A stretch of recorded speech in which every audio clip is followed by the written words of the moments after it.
Fight!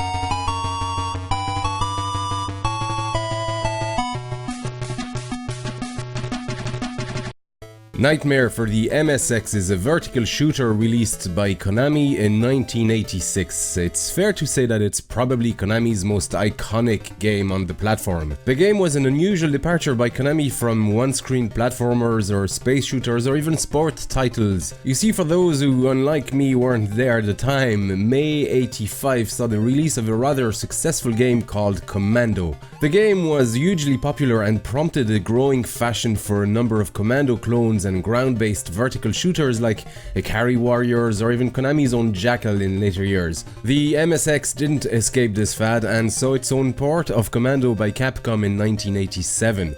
It's not a terrible game, it's just... well, it's... no, right the first time. It's a terrible game. I mean, look at that. It's... and it's rare, so you'll have to pay a small fortune if you want it. Infogrames also tried its hand at a commando-like on the MSX2 called TNT. The music and graphics were quite good, bearing Infogrames' stylistic trademark, but the game itself was slow, poor, and uninteresting. I actually bought the game back then. I still remember it now. I had a copy of Metal Gear in one hand and TNT in the other, and I took TNT. Yeah. So, Knightmare. The game was Konami's attempt at an early Commando-like for the platform, as Commando wouldn't be ported until the next year on the MSX, and with that genre gap on the system, Konami must have been keen on hopping on the Commando train. Some vertical shooters existed, but nothing with the scale and sense of epicness. Is that a word? Yeah? Epicness? Yeah. That Knightmare had. So what set it apart from other shooters? Well, the game had strong undertones of ancient Greece. Well, more than strong, in fact. It's actually in the manual. Line 2. We are back in Greek mythology. So... yeah. Anyway, you play as Knight Popolon, who's just woken up from a dream in which Hera, the wife and sister of Zeus, instructed him to go to the Knightmare castle of the king of the underworld on the slopes of Mount Athos to rescue his beloved Aphrodite, who incidentally is the goddess of love. I find it interesting that the name for the main character is Popolon, as it's very close to the god Apollo. The reason I find it interesting is because Apollo and Aphrodite are among the very few Greek gods that never became lover at any point in Greek mythology. Which is interesting because these gods loved to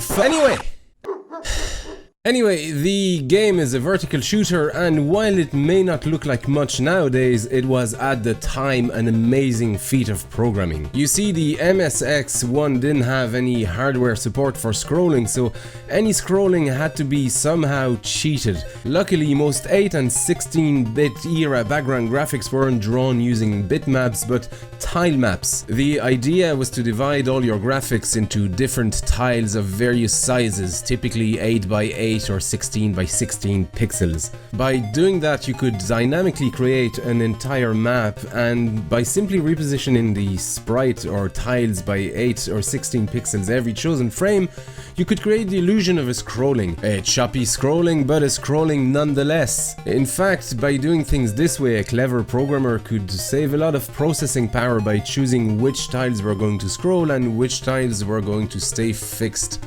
The other notable prowess were the presence of shadows on your characters and enemies. Now, while this doesn't present much difficulty with ground-based sprites, you just make the shadow part of the sprite, it's a lot more tricky when it comes to air-based sprites, where there's a huge gap between the sprites and its shadow. It's impressive because the MSX1 had a limit of 4 sprites per scanline, and any more than that and things would start flickering quite bad.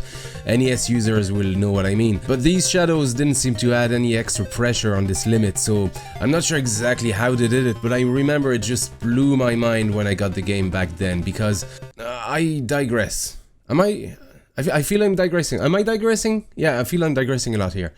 Blocks are spread out throughout the level. Shooting them a few times will reveal various bonuses in true Konami fashion. Some bonuses will allow you to destroy enemies untouched or freeze time. Some rare ones will also give you an extra life, however these are pretty rare and hard to get. Some blocks are even invisible and other will, once revealed, impede your way. Watch out for these though, and gaps in the landscape, as Popolon can also get killed if the scrolling catches up with him.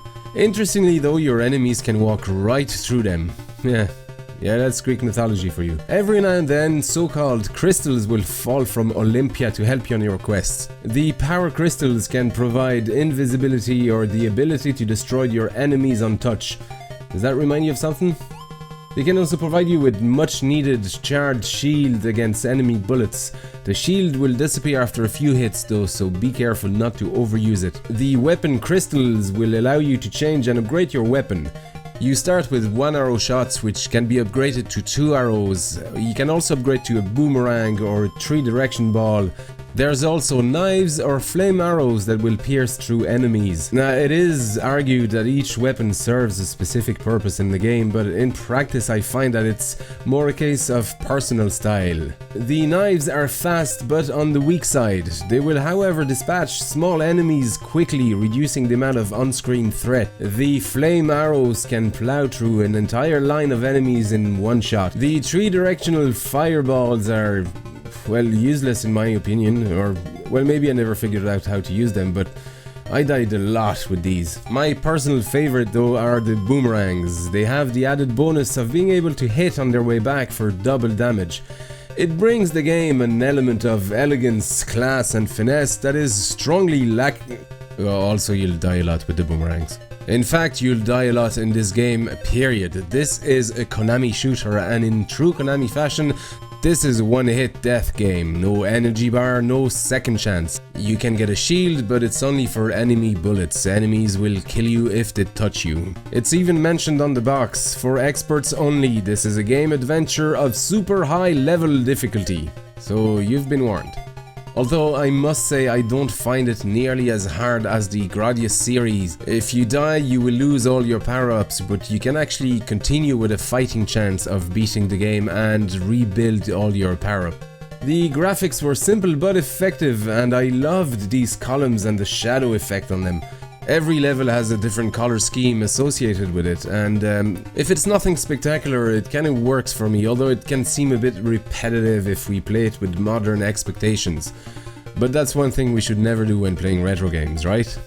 The music is, simply put, epic. I mean, it's awesome. This is one of the finest piece of 8-bit in-game music ever composed, in my opinion. Then again, I say that about a lot of MSX tunes, but I love this one. It literally lifts the game to another level of epicness.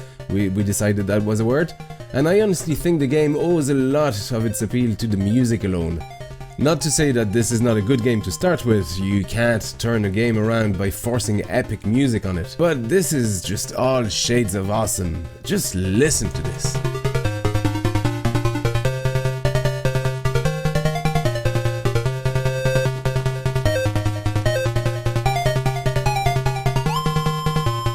The end of each level is the traditional end level boss. Some have roots in Greek mythology, others are a bit more loosely related. I never found these very hard, but this section used to terrify me. The music would change along with the hit sounds, and they had that weird feeling. They were also much larger than regular enemies, and while not very challenging at all, I often found myself frozen in anguish in front of an unknown end boss and just dying. Stupidly dying. In truth, they're quite easy to beat even without relying on learning their pattern, but it went to show that raising difficulty could also be achieved by slight changes in the background elements like the music and sounds, as opposed to brute increase in enemy damage or crazy boss patterns. In 2005, Amusement Factory released Knightmare Gold. It patches into the existing ROM to upgrade the game to MSX2 standards, improving on the scrolling and graphics. They also released some enhanced music for the game. It's an amazing enthusiast effort worth checking out.